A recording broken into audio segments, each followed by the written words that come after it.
बस ऐसे ही। तुम बताओ तुम्हारे आगे के क्या प्लान्स हैं? पता नहीं, फिलहाल तो मेरा दिमाग काम ही नहीं कर रहा। मगर मुझे आपसे बात करनी है मानी और नवाल के हवाले से। मेरे बस में होता तो तुम्हें बात करने की जरूरत ही ना पड़ती। तो इसका मतलब है जो लोग सब समझ रहे हैं वो सही है? क्या मतलब, क्या समझ रहे हैं?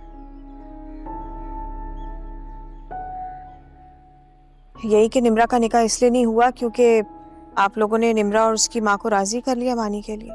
सोचा जरूर था कि मानी की खुशी के लिए अगर निम्रा की माँ की मिन्नत भी करनी पड़ी ना तो कर लूंगी, लेकिन अब तो किसी सूरत में नहीं कर, तो सवाल ही नहीं पैदा होता। अब तो वैसे ही आपके जाए बगैर ही सब कुछ हो गया। अब तो इसकी जरूरत ही नहीं रही। वैसे आपके बेटे ने खूब मुकदमा लड़ा है मानी का।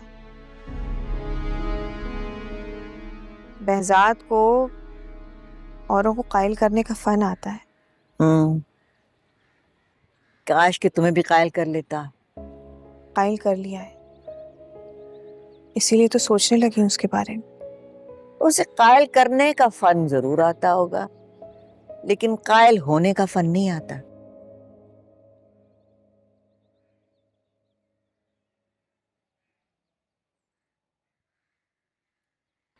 इतने सालों वो तन्हा रहा है, उसे आज तक कभी मेरी कमी महसूस नहीं हुई। तुम्हें उसकी जिंदगी में होते हुए भी ये गिला था उससे कि उसने कभी तुम्हारी जरूरत महसूस नहीं की।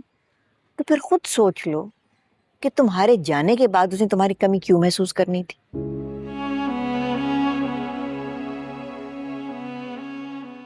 मेरा मशवरा तुम्हें यही है कि बहजाद से उम्मीदें मत बांधो। वो आज भी वही बहजाद है जिसे छोड़ने के लिए तुम्हारे पास 100 दलीलें हुआ करती थी।